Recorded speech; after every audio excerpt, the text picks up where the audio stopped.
very pleasant good morning, good afternoon, and good evening, wherever you are located and whatever time zone you're in. Magandang umaga, magandang tanghali, at magandang hapon. Kung sa Pilipino pa, magandang araw sa inyong lahat. Bumabalik po ang inyong Rita Gadis Hour. Medyo natigil po tayo ng mahigit isang buwan sapagkat dito po sa Pilipinas, kagaya ng mga ibang bansa, ay meron tinatawag na enhanced quarantine. Ang ibig sabihin niyan ay hindi maaaring makalabas ng bahay ang ating mga komunidad, maliban lamang kung bibili ng gamot, bibili ng mga kailangan na sa pagkain, o kaya ay may emergency, lalong-lalo na yung mga papunta ng ospital o yung mga nagtatrabaho sa ospital. Ganyan po ang ating kalagayan sa panahon na ito, sapagkat kinakailangan tayong mag-ingat. Paulit-ulit nga sinasabi na ng Department of Health na ang kailangan natin gawin, maghugas ng kamay, gumamit ng mask, magkaroon ng physical distancing. Lahat ito ay paulit-ulit nga na sinasabi sa atin. Sa panahong ito, marahil ay naisip na ninyo, ano bang mangyayari sa ating kinabukasan? Nung unang pinasukan natin itong tinatawag na work from home, ang ibig sabihin wala tayo sa studio ngayon, kaya makikita nyo nung isang linggo, andun tayo sa aking parang library na rin, pero yun na rin ang aking living room. At ngayon, andito naman tayo sa parang balkonahe, kung saan andito yung aking altar sa aking likuran. Yan ang mahalagang maalala natin, lalong-lalo na sa panahon na ito. Huwag nating kakalimutan magdasal kahit na sa araw-araw, kahit na sa ilang beses sa isang araw. At ngayon nga, sa araw na ito, ayan ang ating pinapaalala parate sa ating mga kababayan at sa lahat sa inyong nanonood sa atin. Yung mga nanonood sa atin at mga nakikinig, nais ko sanang pasalamatan. Nung isang araw, nabasa ko lahat ng inyong pinadala ng mga mensahe, yung mga comments na inyong sinulat, at yung mga nanood sa atin kung saan-saan. Biruin ninyo hanggang sa Italy, hanggang sa Canada, hanggang sa Barbados, sa Saudi Arabia, sa Honolulu. Ang dami-dami niyan sa buong mundo na nakinig at nanood sa atin. At maraming salamat sa inyong lahat. Hindi ko na marahil mababasa lahat ng inyong sinabi. Ngunit ang talagang the bottom line talaga sa lahat ng sinabi nyo ay nagpapasalamat kayo na napag-uusapan natin ang nakaraan.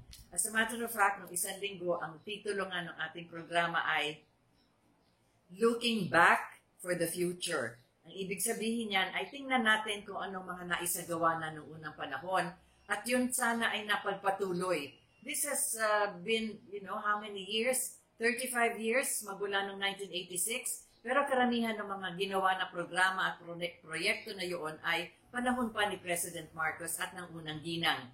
Sisimulan natin ang pagtalakay ng mga bagay na ito sapagkat ang kinakailangan ngayon ay tingnan natin yung mga naisagawa na para pwede natin simulan muli o kaya ay ipagpatuloy. Sa panahon na ito, pinag-uusapan ngayon tuwing nagtitipon-tipon yung tinatawag na cabinet cluster dito sa Malacanang at tuwing nagsasama-sama yung tinatawag nga dito sa atin sa Pilipinas na Interagency Task Force, ang ibig sabihin niyan ay lahat ng mga departamento, executive departments ng ating pamahalaan, kasama na rin ang Department of Health at yung mga iba pang mga eksperto, iba't ibang mga disiplina, sila ay pinagpupulong-pulong. As a matter of fact, madalas sila nagpupulong-pulong.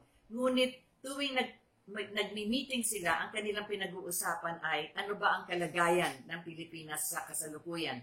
Dalawang bagay ang mahalaga dito. Ilang beses na rin natin ito natalakay.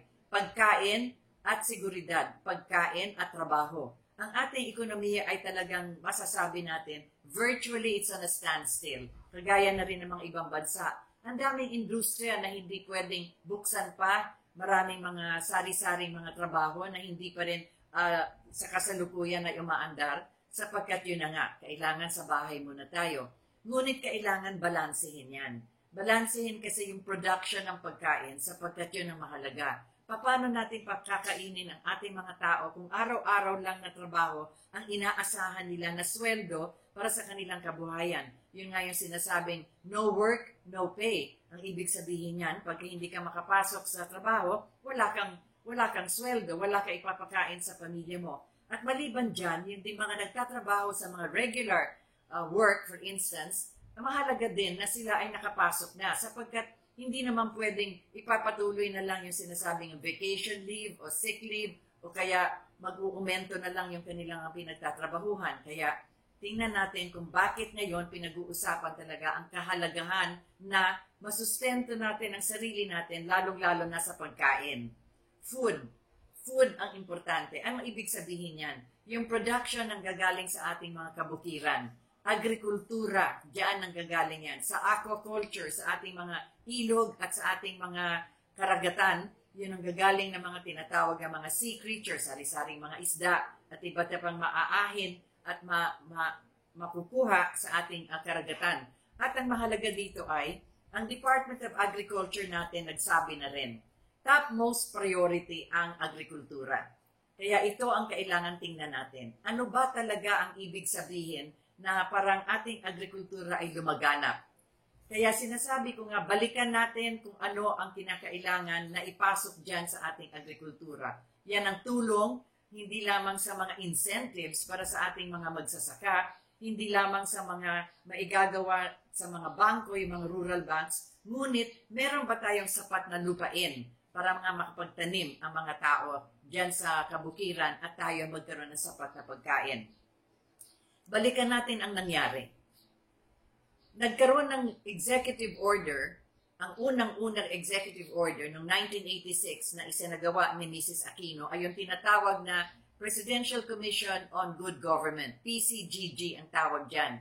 Dahilan sa executive order number 1, number 2, number 12 at number 12A, ang ibig sabihin niyan ay kinikilala nila na ang kapangyarihan noon, nung rehimen ni Aquino, lahat ng mga bagay, ari-arian at kung anuman ang kanilang pinagsususpetsahan na may-ari dyan ay si Marcos, ang kanyang pamilya, ang kanilang mga kaibigan, ang kanilang mga associates, yan ang kailangan i-sequester.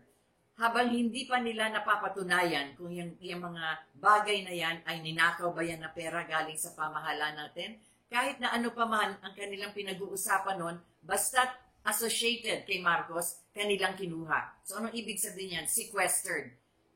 Iko-connection ko ngayon yan sa ating agrikultura. Sapagkat dyan mismo, dyan sa batas na ginawa ni Mrs. Aquino, sinabi niya na lahat ng kanilang makukuha, lahat ng kanilang mapapakinabangan, dyan sa mga ari-arian na mga Marcos, ang kanilang mga kaibigan, ang kanilang mga associates, yung katumbas na halaga niyan, yung pera man o yung ari-arian na yan, kinakailangan yan ibigay sa Comprehensive Agrarian Reform, ibibigay sa ating mga magsasaka.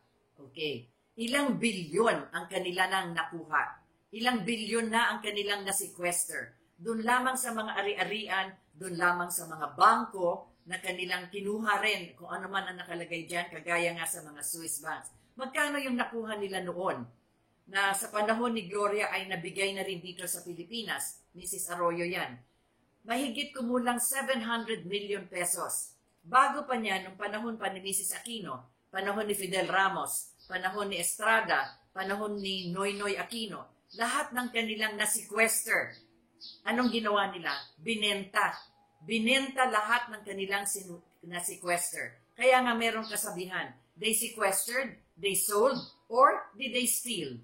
Kaya wala pa tayong accounting hanggang sa ngayon, 35 years after na sinabi nga na lahat ng ari-arian na yan, i-convert yung mga halaga niyan para pumasok sa ating agrarian reform, agrikultura, yan ang mahalaga. Yan ang pinag-uusapan natin ngayon. Anong nangyari dyan? Kaya ko ito binabalikan sapagkat bilyon-bilyon na pera ang pumasok at nakuha nila sa pag-sequester at sa pagbenta ng mga yan. Halimbawa na lang, lahat ng kanilang natagpuan na dokumento sa loob ng Malacanang, yung mga dokumento na nagsasabi na mayroong mga bank accounts, kung sino man ang may-ari ng bank account, wala ang pangalan ni Ferdinand Marcos o ni Imelda Marcos doon. Nasa pangalan niya ng mga foundation. Hindi nila napatunayan din kung yung mga foundation na yan ay si Marcos o si Imelda may-ari.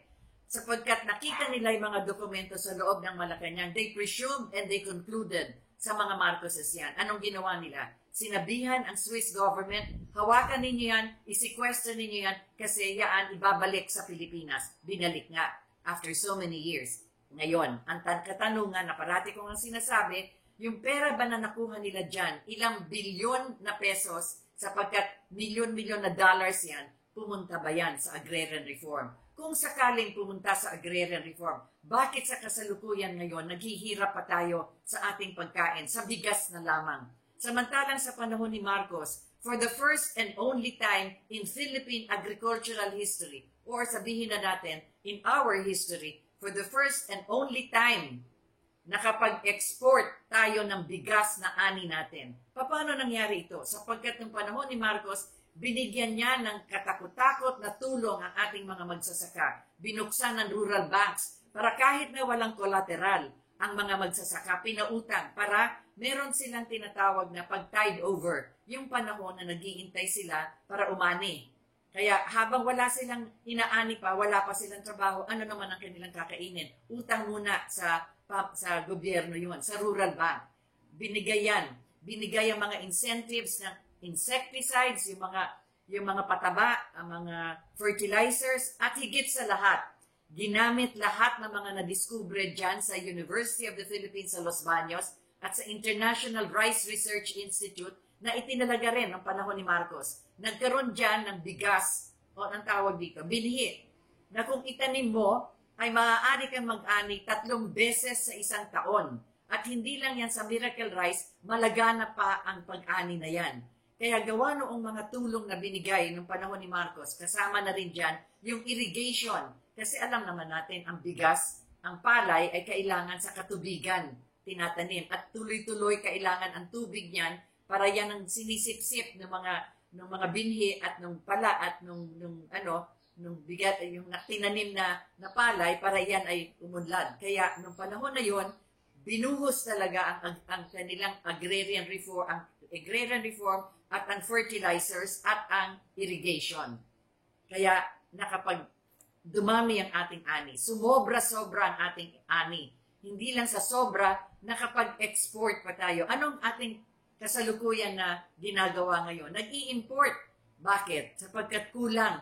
Kulang sa insecticides, kulang sa fertilizer, kulang sa tulong ng mga rural banks, kulang sa irrigation, at higit sa lahat, kulang na rin sa lupain. Bakit? Sapagkat yung sinasabi natin na agrarian reform, nasa batas na rin nila yan na ginawa ni Mrs. Aquino, hindi na rin napatupad.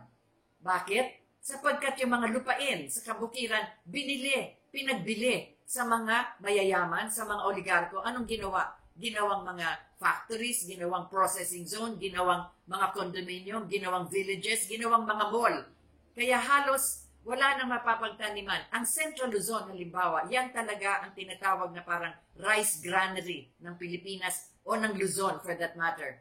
Pag kayo nagbabiyahe, halimbawa, galing kayo ng Maynila, dumadaan kayo dyan sa mga highway na yan, yung North Luzon Expressway, yung South Luzon Expressway, tumingin kayo sa kaliwat kanan noon. Ito yung mga 1960s, 1970s, and the early part of the 1980s. Kabukiran lahat na nakikita. Kaya nga yung mga bata, pag nagbabakasyon sa probinsya, tuwang-tuwa sila. Uy, nakakita ng karabaw, nakakita ng baka. Bakit? Sa pagkabukiran yan, on the left and the right side of the highways. Ngayon, wala na. Wala na mga makikita ka dyan na taniman. Wala nang kabukiran dyan. Puro mga buildings na yan at lahat. Yan ang nangyari. Kaya, binabalikan ko, yang agrarian reform na yan na mismo nakalagay doon sa kanilang batas tungkol nga diyan sa sinasabi nilang PCGG. So lahat ng kanilang nakuha at kinonfiscate at siniquester, either pinagbenta o kaya kung saan man pumunta yung pera na yan, hindi yata pumunta yan sa agrikultura. Kaya ngayon, yan ang pinag-uusapan. Yang tinatawag na go back to agriculture. Ngayon sinasabi ng ating Secretary of Department of Agriculture, topmost priority daw na buksan ang ating mga bukid. Saan kaya ito manggagaling? Saan pa sila pupunta sa kasalukuyan? Kaya tingnan natin ang kanilang hindi ginawa. Kinuha nila yung pera, kinuha nila yung kita sa mga ari-arian na kanilang siniquester, pero hindi lahat ito ay pumunta sa agriculture. Marami din pumunta saan? Sa bulsa. Halimbawa na rin, ano pa itong mga malalaking bagay na kanilang binenta? Meron tayong isang building, isang buong building. Ilang palapag yan? Siguro 8 to 10 floors yan. Hindi ko lang memoryado kung gaano kalaki yan. andun yan sa mismong kalagitnaan ng tinatawag na Union Square sa San Francisco. Yun ang pinaka-central business and commercial district ng San Francisco sa United States of America. Atin yan. Atin na building yan.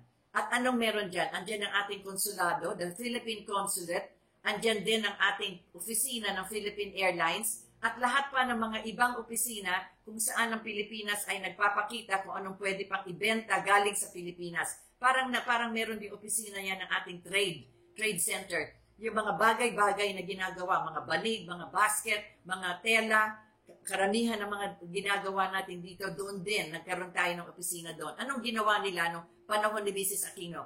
Binenta yung building na yan sa pagkamura-murang halaga. Bakit? Atin na yan. Bakit ibibenta? Anong dahilan? Bakit hindi na lang ginamit kagaya ng purpose ng building na yan? Again, sabi nga doon sa batas nila, kung ano man yung kanilang binibenta, na kanilang pinagsususpetsahan na ari-arian ni Marcos, hindi man kay Marcos yan eh. Hindi man personal ni Marcos o ni Imelda. Yan ay nasa pangalan ng the Republic of the Philippines. Kaya government property yan. Bakit binenta? Did they sequester? Yes. Did they sell? Yes. Saan pumunta? Hindi natin alam. Yun ang katanungan. Ngunit sa kanilang batas, sinabi nila kailangan pumunta sa agrikultura. Isang building lang yan. Tingnan natin ngayon yung mga iba-iba pang mga kanilang kinuha. Yung sinasabi ko nga, yung mga Swiss accounts. Sapagkat nakakita sila ng listahan ng mga Swiss bank accounts doon sa Malacanang, they presumed na kay Marcos yan. Kaya sinasabi ko nga sa inyo, wala ni isang account na andoon na nasa pangalan ni Marcos. Ang nakita nila, yung binuksan ni Marcos noong 1954 at noong 1963. Ang ibig sabihin nito, meron dalawang account dyan, nasa pangalan ni William Saunders, pero sa ilalim ng pangalan ni William Saunders, Ferdinand Marcos. Yung isang account, nasa pangalan ni Jane Ryan, pero sa ilalim nun ay Imelda Romualdez Marcos. Bakit ganoon? Sapagkat sa Switzerland, ganyan sila nagpapasok ng pera. Kailan nito pinasok? Hindi pa presidente si Marcos. Abogado pa lang siya at congressman pa lang siya. At bagong kasal pa lang. At si Mrs. Marcos, kakasal lang nila 1962-63. Magkano ang nilagay dyan? Ang unang kanilang pinasok dyan, $68 million. Saan ang galing ito? Hanggang ngayon. Hindi natin masasagot. Sapagkat ang taong nagpasok niyan ay namatay na. Hindi nila pinayagan si Marcos na bumalik sa Pilipinas at sa kanya ay madinig natin ang kwento kung saan ang galing ang kanyang kayamanan. Saan napunta yung pera na yan? Saan napunta yung mga accounts na yan, yung Swiss accounts na yan? Yung simula ng pagpasok ni Mrs. Aquino, nakita nila doon sa account na yan, nung kanilang ginawa ng arithmetic, mga $356 million yan. Sa haba ng panahon na andyan yung pera na yan, kumita na ng interest. Kaya nung pumasok si Mrs. Arroyo, $768 million na yan. Sasabihin nila, ay ninakaw ni Marcos. Hindi. Tumaas na yung presyo sapagkat nagkaroon ng interest ang pera na yon. Saan pumunta yan? Una, sabi nga ng mga Swiss banks, ang ingay-ingay ng Pilipinas, sinasabi parati na yung pera na yan kay Marcos at lahat, nababahala na sila. Kaya ang ginawa ng ang Swiss federal judge, yung kanilang parang Swiss court, anong sinabi doon? Ibabalik namin yung pera na yan sa Pilipinas, kayo na ang mag-sequester. At kailangan na litisin ninyo kung ano ang kulay ng pera na yan. Sino ba ang may-ari niyan? At kayo na rin ang magsasabi kung yung pera na yan ay ninakaw. Pero huwag na kayong balik ng balik pa dito sa Switzerland para tanungin yung pera na yan. And they did that. They made a judgment. Yan ang nakasulat dun sa judgment ng Federal Court ng Switzerland. Anong ginawang interpretasyon dito sa atin? Binaliktad yung German language na yon at sinabi, kasi daw yung pera na yon ay kay Marcos at yun daw ninakaw sa taong bayan kaya binabalik sa Pilipinas. Can you imagine that? Ang pagbabaliktad na ginawa nila, be that as it may, hindi rin mapasok sa Pilipinas. Bakit? Sa laki ng halaga, walang bangko dito sa atin ang pwedeng tumanggap ng ganong kalaking halaga. We do not have this AAA na tawag na bangko kung ano man yan sa banking system. Kaya saan nagdiniposito? Sa Singapore. Kasi yon ang Singapore is the central financial district dito sa Southeast Asia. Meron silang malalaking bangko. Doon muna nilagay. Okay. Pagkatapos ng panahon, inunti-unti, binalik na rin dito sa Pilipinas. Kasi unti-unti. In other words, our banks here can be able to absorb that already. May isang account lang na hindi nila magalaw sapagkat yung foundation na yon na kung saan ang may-ari ng account na yon, wala sa pangalan, wala doon sa judgment ng Switzerland. Kaya hanggang yon question mark pa. Paano napunta doon? Kaya ang Singapore, wise din. Hanggat hindi nyo napapakita yung judgment ng Switzerland at sinasabi na yung foundation na yan ay kay Marcos, hindi namin bibitawan to. Pero, napasok magkano? $768 million ang pumasok dito sa atin. Anong nangyari? Pumunta ba yan sa ating agrikultura? Kaya nga kinokonekta ko ito sa agriculture? Hindi po. Anong ginawa? Bumili po ng fertilizer, pero na-discover, hindi pala fertilizer, tubig pala. Bumili ng insecticide, na-discover, hindi pala insecticide yan, tubig din. At sino mga nakinabang? Naku, sangkatutak, libo-libong pumirma. Pero nung chinek nila yung pumirma, isang tao lang ang pumipirma. Kunyari, pumunta dun sa bukid na yon, sa bukid na ito, diyan lumabas yung pangalan ni, tandaan nga ninyo yung pangalan, nakalimutan na ninyo, yung si Mrs. Napoles. Naalala niyo yun? Si Mrs. Napoles at kanyang mga galamay. At anong sinabi niya? Aba, ang nagturo sa akin ito ay yung secretary ng budget ni Mrs. Aquino. Si Secretary Abad, ay ni Noynoy pala, lahat na yan. So yun, nakita mo na? Saan napunta? Pumunta ba sa agrikultura? Oo daw. Pumunta sa agrikultura sapagkat nagbigay sila ng fertilizer, nagbigay sila ng insecticides. Pero ano lumabas? Kaya hanggang ngayon, nakakulong pa si Mrs. Napoles. Bakit?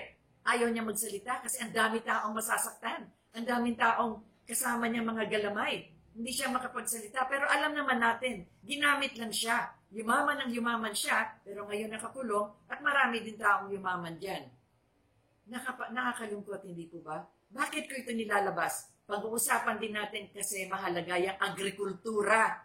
Sapagkat yung pera, libo-libong pera na nakuha nila, na kanilang siniquester at kanilang binenta, yung kita dyan at yung pera na yan, tanongin na lang ninyo kung pumunta sa ating agrikultura. Si Marcos ang kanyang administrasyon, 20 years lang. Sa 20 years na yon, ang kanyang total budget in 20 years, 468 million pesos. Si Mrs. Aquino, sa 6 na taon, 1 trillion plus ang kanyang budget. Sa 20 years ni Marcos, anong mga napatayo? Yang ating Pan-Philippine Highway magmula hanggang norte hanggang sa dulo ng Pilipinas. Yung lahat ng ating airports and seaports, natayo niya yan. Kaya ang Cebu, lumaganap yan, sapagkat nung lumaban si Marcos sa pagka-presidente laban kay Osmeña, taga Cebu, nanalo siya sa Cebu.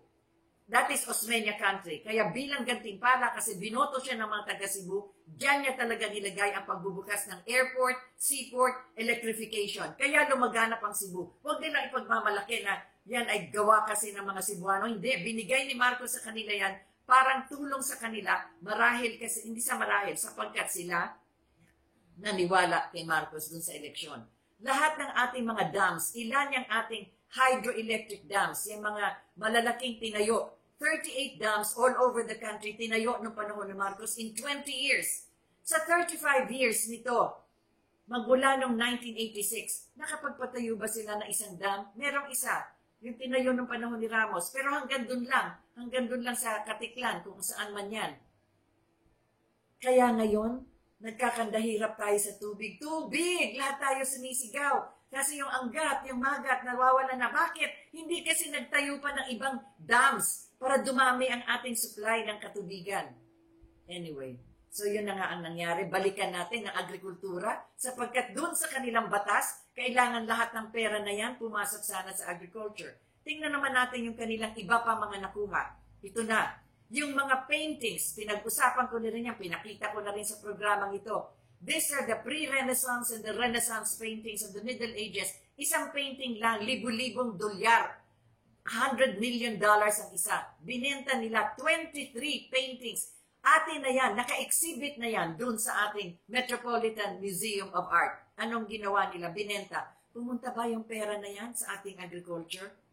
Kaya nagtatanong tayo, kung pumunta dyan, hindi sana tayo maghihirap sa pagkain, sa bigas, sa ating mga kinakain sa araw-araw.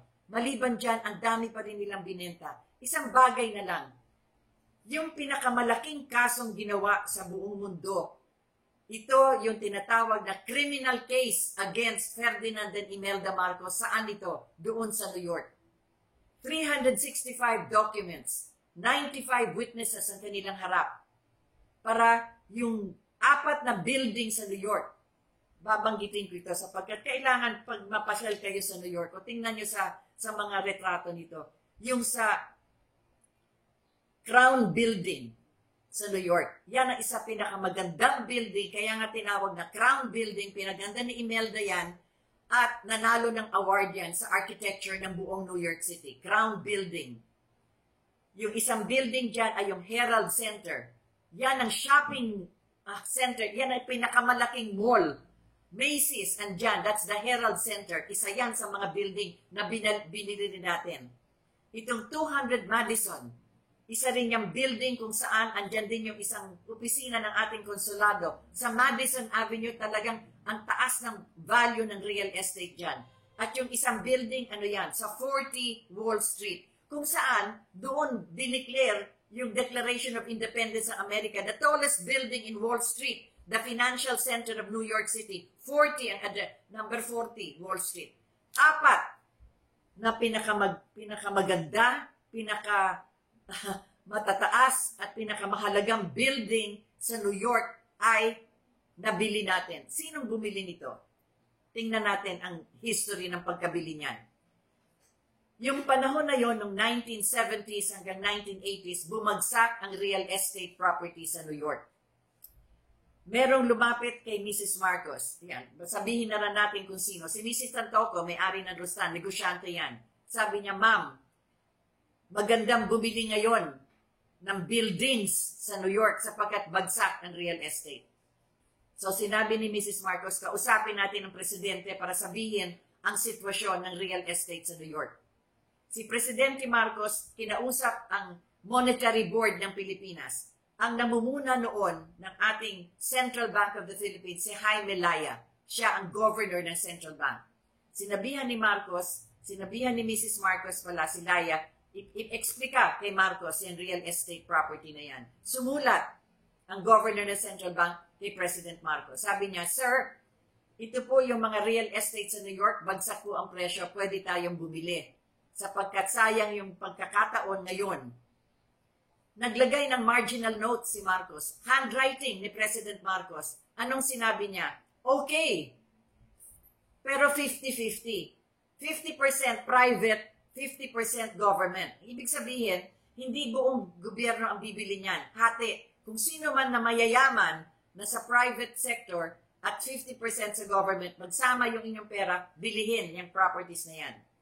Sumulat si Jaime Laya after a week or 2 weeks, nag-meeting po kami sa private sector at sa monetary board. Hindi po natin kaya.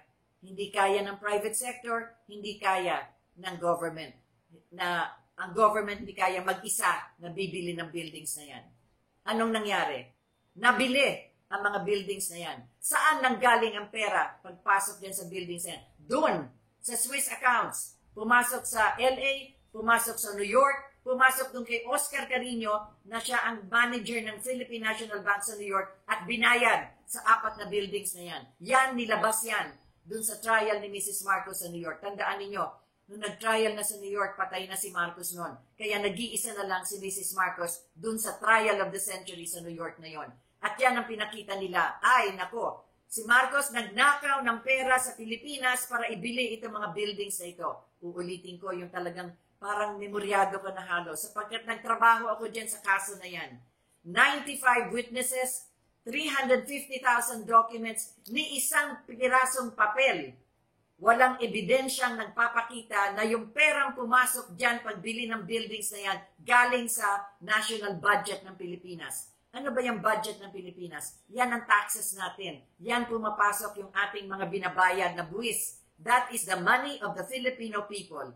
Ni isang dokumento, ni isang witness na andun sa trial na yan, walang makapagsabi na galing sa taong bayan yung pera na yan. Kaya anong nangyari? Unanimous decision ng 12-member jury, acquitted, not guilty. Not guilty si Ferdinand, not guilty si Imelda. Bakit hanggang ngayon? Sabi pa sila ng sabi na, nakaw yan. Samantalang doon, the most powerful country in the world, the most severest of the justice systems of the world is the United States of America. Ibig mo sabihin yung kanilang Justice Department, yung ang nangyari dyan, yung unang-unang prosecutor dyan, tandaan niyo yung pangalan na yan, nakakabit ngayon siya kay President Trump, si Giuliani. Nag-headline siya nung trial sa New York. Anong sinabi niya? I vow that Imelda will go to jail. No, biruin niya, nag-resign siya kasi interesado siyang tumakbong mayor ng New York. Yan ang kanyang battle cry sa kampanya niya. Ako ang magpo-prosecute diyan sa mga Marcos sapagkat magnanakaw sila. Ano nangyari kay Giuliani? Talo siya. Talo siya mismo sa New York kung saan dun siya salita ng salita. Yaw-yaw ng yaw-yaw. Nagpa-headlines pa sa mga dyaryo. I will jail Imelda. Pero yan na naman ang katanungan. Ang haba na ng kwento ko, pero balikan natin. Saan napunta ang pera dyan sa buildings na yan? Acquitted na. Kanino yung buildings na yan? Di kung sino may-ari yan, di sila Marcos. Anong nangyari? Sino nagbenta? Ayan na naman. Pumasok na naman yung pamahalaan na yan. Nasaan napunta yung pagbebenta ng 4 na building na yan? Kaya tinatanong ko, sapagkat dyan sa batas nila mismo, yung kanilang executive order na pinirmahan ng Nitizen, biruin mo, kaunang-unang executive order number 1. Number 1, yung unang-una niyang pinirmahan. Kunin lahat yung mga ari-arian ng mga Marcos. Pero doon sa kanyang batas, Executive Order number 1, number 2, number 12, number 12A, kung gusto pa, i-recite ko, mahaba na abutin tayo ng 3 oras dito. Nakalagay doon. Yung pera na kanilang makukuha dyan sa kanilang mga kukunin ng mga kayamanan ng mga Marcos, pupunta saan? Sa agrikultura. Mga kababayan ko sa buong mundo at dito nakikinig sa akin, alam niyo, nakakapagod na talagang ulit-ulitin. Ngunit ngayon, kasi pinag-usapan ng agrikultura, at lahat tayo ngayon, halos ang kapitbahay na, alam niyo kung saan, kung bakit hindi ako makalabas ng bahay, nakikita niyo, ito yung aking altar. Andito ako sa aking komedor. Nung isang araw, nung isang linggo, andun ako sa aking maliit na tanggapan. Pero yung library ko na rin. Sapagkat hindi pwede tayong lumabas. Naghihirap tayo sa panahon na ito. Hindi lang sa paghihirap na hindi tayo makapunta sa pagtatrabahuhan natin, ngunit ang paghihirap natin ay, paano tayo magpapatuloy ng ganitong buhay kung wala tayong makakain? Saan ba nanggagaling ang ating pagkain? Hindi naman yan nanggagaling sa corned beef, sa sausage, sa hotdog, sa bacon. Nanggagaling yan sa gulay, sa isda, sa bigas, sa manok, sa isda, at kung ano pang meron sa karagatan.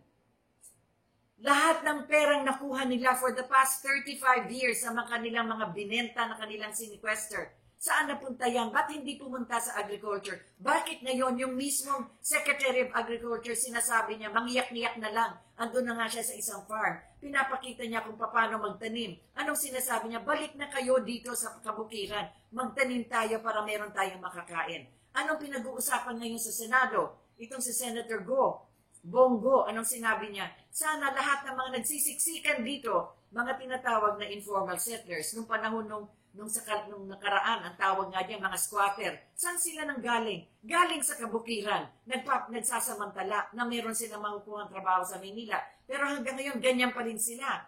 Kaya sinasabi nga, bumalik na kayo sa kabukiran. Ilang beses na natin ito inulit. I started the radio program doon sa isang radio station. 4 years ago, yan na rin ang sinasabi natin. Ibalik na natin sila sa bukid. Kung ano man yung inaabot-abot dyan, yung tinatawag na 4Ps, yung tinatawag na pantawid gutom, ibigay sa kanila yan para meron silang kabuhayan, pwede silang magtanim, pwede nilang magamit. Lahat tayo nagbabanat ng buto at nagbabanat ng isip. Kung hindi man tayo, manual work, mental work. Pero yan, trabaho pa rin. Mas madali pa nga yung manual work pag minsan sapagkat sandali lang ay kagaya ng pagtatanim. Ang pechay, gano'ng katagal? 1 buwan, aani ka na. Ang kamatis, 1 buwan, aani ka na. Ang ampalaya, medyo matagal, kailangan gumapang pa kasi kung saan-saan pa pagagapangin yan. Pero gulay, madali ito. Anong nangyayari ngayon? Na lahat tayo nagsasabi. Nakikita ninyo, supot-supot, nagbibigay sa bahay-bahay. Isang bahay, ilang tao? 5, 7, 10. Isang supot, 4 na sardinas, 2 kilong bigas. Hanggang kailan yan? Para sa 1 linggo. Samantalang, ang lawak-lawak ng atin sa kabukiran para tayo ay makapagtanim at makapag-ani. Nababanggit ko lang itong mga bagay-bagay na ito. Lahat ng kanilang mga kinuha at lahat ng kanilang binenta. Yun nga yung sinabi ko noong nakaraang linggo. Looking back. for us to go to the future. Sapagkat marami na rin na isagawa noon na atin natin ipagpatuloy. Kagaya nga ng pinag-uusapan natin sa agriculture. Anong ginawa noon? Sa mga likod ng mga bahay, pwede tayong magkaroon noon. Kung sana napagpatuloy ito ng maliit na vegetable farm o pwede tayo magkaroon ng maliit na pag-raise ng isda. Ginawa na yan. Ang tawag noon ni Mrs. Marcos ay kilusang kabuhayan para sa kalaruan. Maliliit na livelihood programs. At yan na rin ang ating pag-usapan din. Idudugsong natin yung tinatawag natin na human settlements. Nung si Mrs. Marcos ay tinalaga na siya ang governor ng Metro Manila, sabi niya, ganyan din ang naging problema noon. Maliliit na mga komunidad na tinatawag na squatter colonies. Nakita niya yung nangyari sa Tondo, nakita niya yung nangyari sa kung saan-saan. Kaya anong inisip niya? Magtayo tayo ng kung saan man sila naroroon, doon na mismo tayo magtayo ng kanilang tirahan. Sapagkat marami sa kanila ay nagtatrabaho dito sa Maynila para hindi sila congested. Anong tinayo niya? First class na mga kondominium. Yung mga bliss housing. Anong tawag dyan? 5,485 condominium rooms ang natayo sa buong Metro Manila. Yang mga bliss na yan. Bakit bliss ang tawag? Ganda ng pangalan. Bliss. B-L-L-I-S-S. Bagong lipunan sapagkat yan yung new society na itinalaga noong nag-martial law. Anong ibig sabihin ng SS? Bagong lipunan, sites and services. Sites, ang ibig sabihin, doon mismo kung saan na nakatira itong mga informal settlers na ito, doon mismo sa site na yan patatayuan sila ng kani-kanilang mga tirahan. Services, yan na ang kompleto ng human settlement. Water, power, food, clothing, shelter, livelihood, recreation, education, medical services, nutrition, kasama na yung balance of ecology, justice at yung infrastructure. Biruin nyo yan, 11 basic services to complete a human community. Bakit human community? Hindi ka lang basta magpapatayo ng bahay. Kailangan yung taong titira dyan at yung mga kumpul-kumpul na tao, isang komunidad, isang barangay na maaari silang mabuhay by themselves. Anong ibig sabihin nun? Yan na nga, water, power, food, clothing, shelter, livelihood. Nakuulitin ko na naman para talagang memoryado ko. Bakit hindi ko mamememorya? Napakaganda kasi.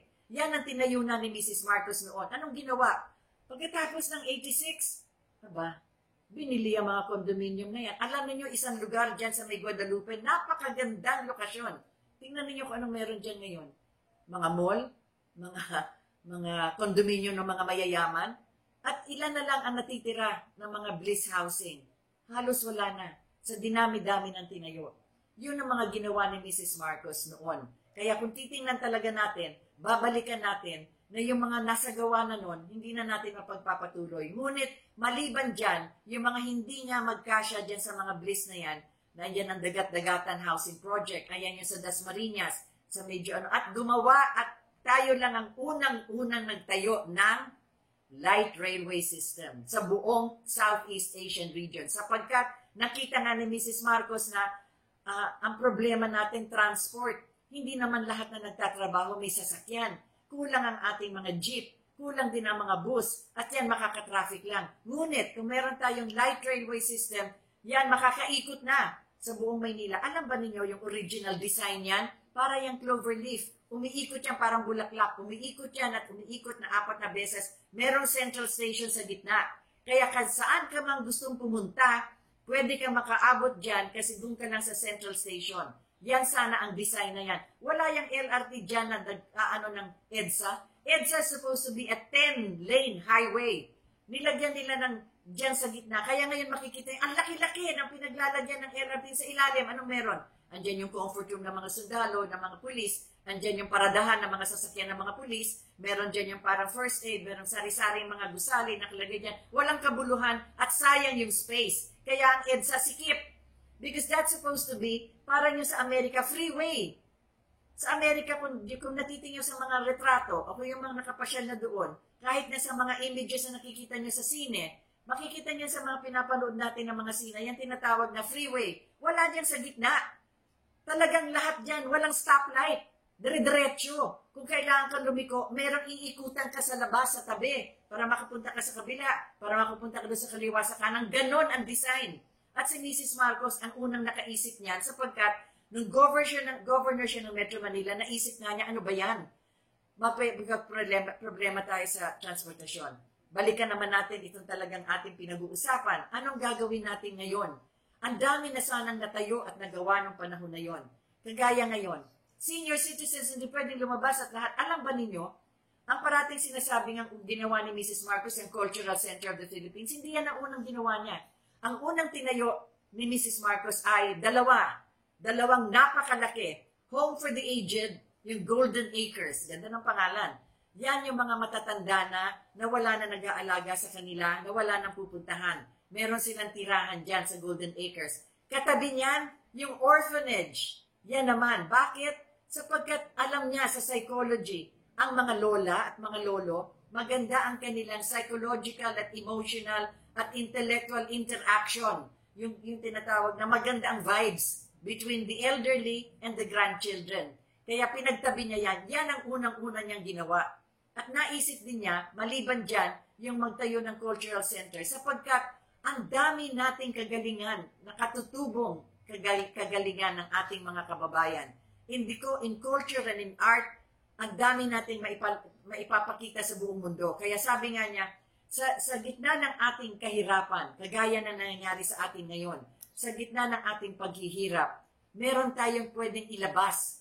The creative powers of our mind, the creativity, which is the highest level of excellence of any human being. Kung kayo nakakapagkanta, nakakaawit, kayo nakakagawa ng mga paintings, mga sculptor, yan ang kanyang sinasabi, pwede tayong magkaroon ng sanctuary of the Filipino spirit. Yan yung cultural center. Maliban dyan, tinuloy-tuloy na rin.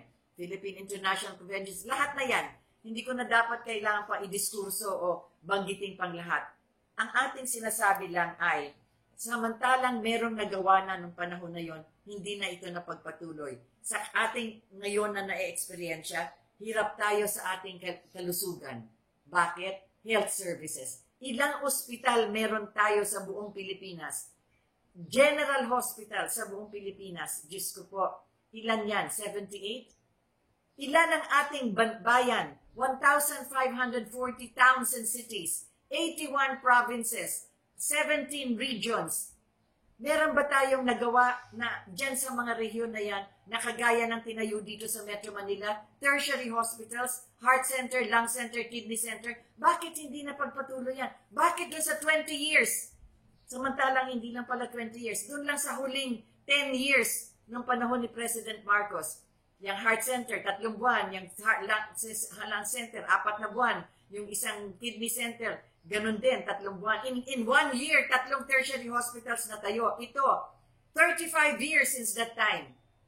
Hindi man lang na-duplicate ito kahit na lang sa mga rehiyon natin at sa ating mga probinsya. Ngayon tayo nangangailangan ng mga ospital at tingnan natin din ang sistema ng ginagawa ng ating edukasyon at lahat ng mga tulong na kailangan ibigay natin sa ating mga kabataan.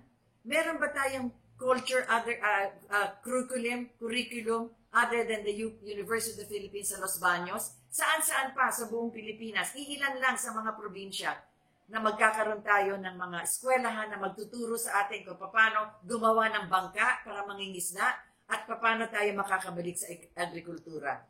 Ang dami ko pa sanang may kikwento dito tungkol sa mga bagay-bagay na dahilan nga diyan sa mga ginawa nilang batas nung panahon nilang pagpasok noong 1986 na kung sana yung mga libu-libong dolyar at kayamanang nakuha nila ay pinasok nila dito sa agrikultura, hindi sana tayo maghihirap ng ganito. By now, we should already be exporting rice as a matter of fact. Kaya mahalaga po na tandaan natin, hindi lamang kung ano yung mga aral sa nakaraan. Ngayon pinag-ausapan, yan mga nag-iikot na mga palengke ng bayan, yung mga kadiwa stores na yan, nasimula na yan noon. Anong ibig sabihin yan? Kukunin yung ani sa bukid at ito dadalhin dito sa inyong bahay. Malapit sa inyong bahay, doon ibebenta. Wala nang dadaanan pa ng mga tong-tong kung saan, yung mga bubibili niyan sa farm, yung mga nagbabayad pa ng lahat-lahat na. Gobyerno na ang mamamahala niyan kung sana napatupad yan. Kasi yung ating food terminal nga, ano nangyari? Binenta rin nila yan. Hindi natin alam kung anong gagawin. That was a refrigerated several hectares na depository ng ating mga pagkain na nanggagaling sa probinsya. Dito sa Luzon, kaya nakita natin itong quarantine, ipapagpatuloy pa sapagkat dito talaga ang sentro ng lahat ng mga nangyayari sa buong Pilipinas. Bakit sana lahat itong mga mayayaman ay kahit na yung mga negosyo nila andun sa probinsya, kahit na yung kanilang mga factory nila nasa ibang probinsya, dito lang sila nagbabayad ng kanilang taxes, kung hindi sa Makati, sa Maynila. Sana ito ay ikalat nila kung saan yung kanilang mga tinatayong mga factory, doon sila magbayad para naman yung mga bayan doon at yung mga probinsya doon kumita doon sa taxes na kanilang binabayad. Marami siguro itong kailangan baguhin ang pag-aaral tungkol dito sapagkat kagaya nga ng mga tinatawag na investments. Noon, prior to 1986, malaki ang ating emphasis, ang emphasis ng ating pamahalaan sa agrikultura at kadugsong niyan o katabi niyan, industry, agro-industrial, para yung mga processing nitong mga inaani sa mga kabukiran, yun ang gagawing yun ang investments na sana itong ating mga mayayaman, doon sila pumasok para ipagpatuloy yung mga production diyan sa ating mga kabukiran at sa ating mga karagatan. Ang nangyari din ay tinayo din yung 11 industrial complexes natin. Gumagawa tayo ng sasakyan natin noon. Ang Toyota dito ginagawa. Yung Ford Motors dito ginagawa. Meron tayong ginagawang sarili natin. Kung natatandaan nyo, yung mga Tamaraw. O, di ba pangalan niya ng isang nagtatrabaho sa bukid na ginagamit ng mga magsasaka. Yung pangalan na Tamaraw, native yan, indigenous yan. Tayo gumagawa na noon. Meron tayong steel mills. Gumagawa tayo ng bakal sapagkat meron tayo ng raw materials na ore. Anong nangyayari? Iba na lang nakikinabang diyan, binibenta sa ibang bayan tapos binabalik dito sa atin para steel. Yan ginagawa ng mga buildings natin. Meron tayong paper mill. Gumagawa tayo ng sarili nating papel. Ang dami nating mga industries na tinayo noon na hindi na napagpatuloy. Bakit? Pinamigay, binenta kuno sa mga kamag-anak, sa mga kapatid. Yung ating source of energy, isa tayo sa pinakamalaking source ng geothermal. Tandaan ninyo ito, halos lahat ng probinsya mayroong bulkan. Sa ilalim ng bulkan, mayroong thermal energy. Pwede yan gamitin sana. Steam, pwedeng gamitin yan as source of electricity. Anong ginawa? Binigay sa kapatid. Nung isang dating Pangulo, yung unang pumasok nung after 86. Tapos yung kapatid, binenta sa mga mayayaman. Pinagkakitaan. Ngayon, privatized na. Ang Meralco, ang may hawak niyan dati pamahalaan. Meralco hawak, pamahalaan na may hawak. Kaya lahat ng mga gumagamit ng bumbilya, 5 pesos lang ang binabayad. Sapagkat nagtayo si Marcos ng Meralco Foundation na siya nag-aalaga sa paggamit ng ating elektrisidad. Ang tubig natin, sinong may hawak niyan? Ang pamahalaan, the government. Para lahat ng distribution ng tubig, government ang namamahala. Ngayon, ay naku, mga oligarko na. Tiklop-luhod tayo. At maliban pa sa billing natin na hindi lang sila magbibigay ng tubig, saan katutak pa nilalagay sa basahin niyo yung bill niyo. Meron dyan mga future projects. Meron dyan sa sewage. Nililinis ba yung mga kanal nyo? Yung mga septic tank yun, di ba private yan, tatawag kayo? Kailangan sila yan kasi andun sa batas yan eh. Hindi nila ginagawa yan. Kailangan, ano yung future projects na binabayaran natin? Yan sa energy, yan Meralco. Kailangan yan pamahalan din na namamahala kasi noon, ang pamahalaan ang may hawak niyan sa Department of Energy. Kontrolado natin ang pagpasok ng krudo sa Pilipinas para yung krudo na yan nagpapaandar ng mga makina na nag-aandar ng ating mga electric companies. Yan sana. Ngayon, sino-sino nang may hawak niyan, kaya pati yung line, pati yung distribution cost, pati mga poste, lahat yan binabayaran natin. Naku po, anong nangyari? Bakit nagkaganyan? Kaya sana, na-concentrate na lang sa pagkain at sa kalusugan. Ano nga sabi ni Steve Jobs? You have to treat your food as your medicine. Kasi ang pagkain ninyo ang maggagamot sa inyo. Kung ano yung kinakain ninyo, yun ang magpapagaling sa inyong katawan, sa inyong immunity, sa immunity na kailangan natin ngayon. Because if you do not take care of the food that you're eating as your medicine, one day, your medicine will become your food. Yan na ang nangyayari ngayon. Nakakatakot, hindi po ba? Mababalikan pa ba natin? Oo, pwede pa. Kaya nga ngayon, pagka pinag-uusapan ni President Duterte na nagkakamot na siya ng ulo kung saan kukuha ng resources, sapagkat sabi nga niya, walang taong kailangan magutom. Well, Mr. President, ipagpatuloy lang.